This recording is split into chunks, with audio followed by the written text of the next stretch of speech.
चले आपके अनुवाद करने के महत्वपूर्ण बिंदु टू, मतलब एकरे पहले आपका एक वीडियो डाल देंगे जो अनुवाद करेक्टा है जो महत्वपूर्ण बिंदु कुछ जानकारी अनुवाद करे के पहले, तो कुछ जानकारी यहाँ है और एक आपका पार्ट 3 बनोगे और उसके बाद फिर पूरा समाप्त हो ये अनुवाद करने के बिंदु। तो आज हमें दो चीज टॉपिक बात कर रहे हैं। तो टर्म्स के पहचान और टर्म्स की कितना भाग होता है और उसके बाद नंबर। जैसे कहूँ कोई क्वेश्चन आवत है कि एक वचन कर्ता के साथ ये लगेगा, बहुवचन कर्ता के साथ ये लगेगा, तो एक वचन कर्ता और बहुवचन कर्ता का आए के का कहा थिन यह का हमें जानकारी करेगा। अगर तब जब पता रहे तब तो हम हेल्पिंग वर्ब मतलब सहायक क्रिया प्रयोग करोगे कि एक वचन साथ का लगे बहुवचन का लगे। तो हम टर्म्स पे बाद में बात करो, पहले हम नंबर पे बात कर लेता है। तो एक वचन जब हम एक वचन या बहुवचन जब तो पहले नंबर, तो नंबर देखो भैया, तो नंबर मतलब होता है वचन। नंबर मतलब क्या होता है? वचन का हिंदी होता है। और इनके कई भाग हैं? 2 भाग हैं। इनके कई भाग हैं? 2 भाग हैं। सिंगुलर एक वचन। सिंगुलर एक वचन का मतलब होगा एक, सिर्फ एक। मतलब कहूँ भी अगर हमें एक वस्तु व्यक्ति स्थान कुछ भी जाना पड़ता है तो अगर हम सिंगुलर नंबर या एक वचन बोल रहे हैं। प्लूरल का मतलब होता है बहुवचन। प्लूरल का मतलब होता है बहुवचन, अर्थात एक से अधिक रहा है, एक से अधिक रहा। मतलब अंग्रेजी में सिर्फ 2 होता है, सिंगुलर नंबर और प्लूरल नंबर। तो एक वचन और बहुवचन। तो एक से अगर अधिक है तो वह बहुवचन बोलते हैं। क्या बोलते हैं? बहुवचन बोलते हैं। जैसे देखो हम आपको परिभाषा दें, हम सिंगुलर एक वचन के यहाँ बात तीर से नोट करें हम। तो जिस शब्द से एक वस्तु व्यक्ति या स्थान आदि का बोध हो उसे सिंगुलर नंबर कहते हैं। यमन दीन का है वही आपको जो बताएं कि जिस शब्द से एक वस्तु एक व्यक्ति या एक स्थान आदि का बोध हो उसे सिंगुलर नंबर कहते हैं।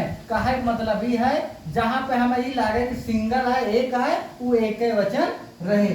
जैसे है ए मैन मतलब एक आदमी, एक कैट, एक बिल्ली, इत्यादि। ठीक है ना?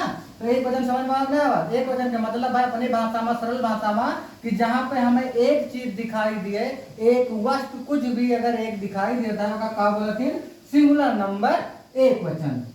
दूसरा परिभाषा है प्लूरल नंबर का, जिस शब्द से एक से अधिक, सिंगल न रहे, एक से अधिक वस्तु व्यक्ति या स्थान आदि का बोध हो उसे प्लूरल नंबर कहते हैं। अर्थात हमें एक से अधिक मिले आपका सरल भाषा में, अर्थात ये सिंगल ना रहे, बस एक से अधिक रहा, 2 3 4 5 6 सिर्फ एक ना रहे। जैसे है मेन मतलब कि कई आदमी, इत्यादि, कई कुर्सियां, कुछ भी हो सकता है।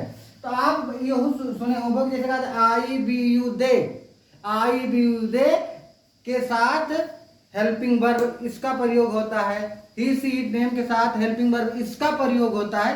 तो हमें यही जानकारी करेगा है कि आई बी यू दे एक वचन के अंतर्गत आवत है कि बहुवचन के अंतर्गत आवत है। मतलब कि एक वचन बहुवचन तो आपका बताएं कि एक जने रहे तो एक वचन और एक से अधिक रहे तो बहुवचन रहे। लेकिन यही जान ले अधिकतर आपका जब नियम लिखा या संस्कृत यही लिखा जाता है आई बी यू दे। तो आई माने मैं, बी माने हम, यू माने तुम और दे माने वे। ये जो आई बी यू दे आवत भैया ये का आवत है? बहुवचन के अंतर्गत आवत, अर्थात प्लूरल नंबर। तो इतना ध्यान दे रहे हो कि आई बी यू दे बहुवचन के अंतर्गत आवत है, बहुवचन के अंतर्गत आवत है। अगला है एक वचन के अंतर्गत ही सी इट नेम। तो ये सब के अंतर्गत आवत है एक वचन के अंतर्गत। और देखो यहाँ पे लिखा हुआ ही माने वह लड़का है, ही माने वह लड़की है। अर्थात देखो ही माने वह लड़की और लड़का दोनों हो सकता है। भाई अगर लड़की को बोलते हैं वह पढ़ती है, अगर ती आएगा तो लड़की है वह, अगर वह पढ़ता है ता आएगा तो लड़का है। तो यही ता है। ही के प्रयोग हम करबे लड़का है और सी के प्रयोग करबे लड़की है। इट माने यह हुआ था, लेकिन इट के प्रयोग होता है जब हमें कभी वाक्य में सब्जेक्ट नहीं मिला तो इट के प्रयोग लगा देते, अर्थात वेदर टाइम कितना है हम इट के प्रयोग लगा देते। तो इट माने यह हुआ था। नेम मतलब कौनो अगर नाम होता है तो एक वचन, अर्थात ही सी इट नेम एक वचन, आई वियुदे बहुवचन। और एकरे अलावा आपका यही बता दिन के बाद कि एक वचन के का कहतीन और बहुवचन के का कहतीन, कोनो जरूरी ना है कि यही नेम से ट्रांसलेशन हुए। जो ना आपका बताओगे एक वचन बहुवचन वही ट्रांसलेशन हुए। लेकिन अगर ये प्रोनाउन के हमें ज्ञान है कि आई वियुदे के अंतर्गत होता है तो आप कितना है और सरल हो जाए। तो अर्थात हमें ट्रांसलेशन करेगा है तो हमें इसके जानकारी जरूर चाहिए, और अगर याद है तो आपके एकदम सरल हो जाए, बिल्कुल गलत नहीं हो सकता है, एकदम 100% सही रहे आपका। अब हम चर्चा करें चलता है टेंस। तो टेंस के हिंदी होते हैं काल। टेंस की हिंदी का होता है काल होता है। और इनके कितने भाग हैं? 3 भाग। बड़े ध्यान से देखो, हमें कितने बढ़िया से रटे का है, रटे नहीं मतलब समझे का है कि टेंस के कई, टेंस माने काल, और टेंस के कई भाग? 3। और सबके कई कई भाग? 4 भाग। ये पहले ध्यान दो, टेंस के 3 भाग और तीनों जने के 4 भाग। इतना अगर आपके दिमाग में है तो वह याद हो जाए कौन कौन है। तो देखो टेंस के 3 भाग है, प्रेजेंट, पास्ट, फ्यूचर।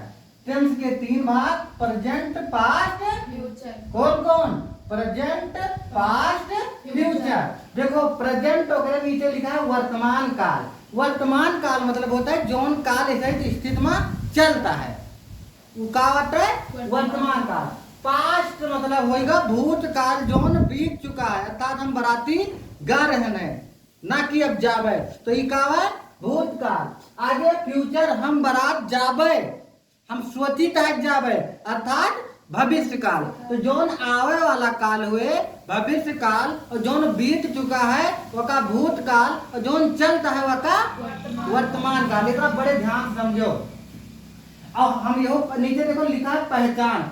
प्रेजेंट का पहचान का होता है जेकरे आखिरी में है हूं हो आवे, जेकरे आखिरी में है हूं हो आवे वो प्रेजेंट है। ऐसे जान लियो जैसे मैं पढ़ता हूं तो हम प्रेजेंट काम करता है ना, तो प्रेजेंट होगा। पास्ट में या ये और था थी थे, ऐसे जान लियो जैसे वह पढ़ता था, तो भैया के मतलब पढ़ता था पहले पढ़ते रहे ना, तो भूतकाल वैसे होगा। वह पाए या वह पाया, पाया मतलब पा चुका है ना, तो क्या होगा वो बीत चुका है, और बीत चुका है भूतकाल। अगले में गा गी गे आवे मतलब की आवे, अर्थात वह पाएगा।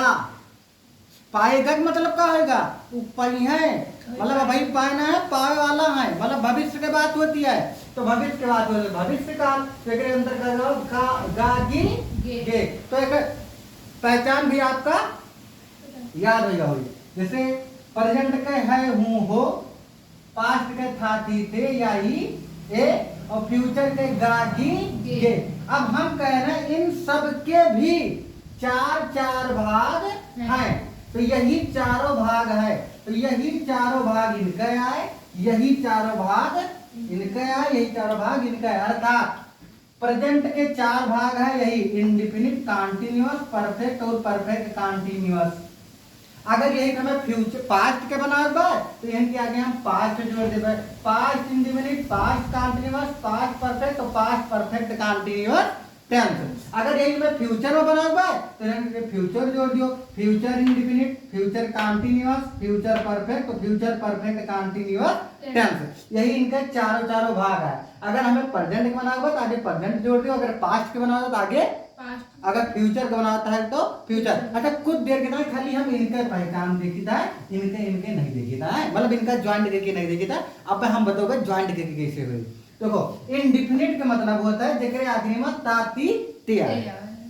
अब भाई हम आपसे ही नहीं बात करता है कि प्रेजेंट इंडेफिनिट की बात करता है कि पास्ट इंडेफिनिट के फ्यूचर के, हम सिर्फ इंडेफिनिट के मैं बात करता हूं। तो इंडेफिनिट जेकरे आखिर वाक्य जिस वाक्य के अंत में का आवे ताती ते आवे वो इंडेफिनिट टेंस है का ध्यान से देखे हो। अगला कंटीन्यूअस, जिस वाक्य के अंत में रहा रहे रही आवे मतलब कि कार्य जारी रहे तो हुआ है कंटीन्यूअस। परफेक्ट चुका चुकी चुके और कार्य पूरा पावा दे, कार्य पूरा पावा दे तो वो कार्य है परफेक्ट। पूरा पावा मतलब ये होगा जैसे वह खा चुका है तो खाना खा चुका एकदम काम फुल रहेगा एकदम समाप्त है, तो ये कार्य है परफेक्ट रहे। अब परफेक्ट कंटिन्यूअस में रहा रही रहे और साथ में समय, देखो यहूं रहा रही लेकिन समय नया कंटिन्यूअस में, और परफेक्ट कंटिन्यूअस में रहा रही रहे और समय है। अच्छा अब ये शंका हुए कि केथी इंडेफिनिट है, केथी का इंडेफिनिट, केथी कंटिन्यूअस है, केथी परफेक्ट है, केथी परफेक्ट कंटिन्यूअस। अब ध्यान दो केथी का ये हम अपने मन से हमें बनावे का है। अगर हमें ये बनावे का है कि प्रेजेंट इंडेफिनिट की पहचान का हो, तो हम आपका क्या बताएं कि इंडेफिनिट के प्रेजेंट के पहचान होते हैं हूं हो, और इंडेफिनिट की पहचान होते ताती ते।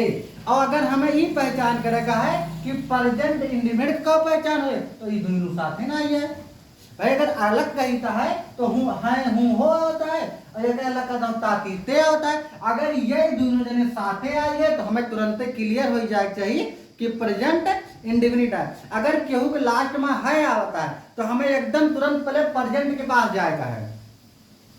अगर है आता है तो प्रेजेंट के पास जाएगा, अगर था थी थे या ये आता है तो पास्ट के पास जाएगा है, अगर गागी गया होता है फ्यूचर के पास जाएगा। और जाए के बाद फिर हम क्लियर कर पाए कि प्रेजेंट के कौन टेंस है यह चारों में से। तो अगर ध्यान दियो प्रेजेंट इंडेफिनिट का मैं पहचान बनाऊंगा तो मैंने कहा कि ता ती ते है हूं हूं, अर्थात यस है कैसा है कि वह मतलब ता है, ती है और ते है। तो हम कहा गए अगर है होता है तो प्रेजेंट है, और ता अगर साथ क्या होता है तो इंडेफिनिट है, तो कहा ये प्रेजेंट इंडेफिनिट होगा। अगर ऐसे हमें पास्ट के देखेगा है तो पास्ट में कहा है या ये या था थी थे है।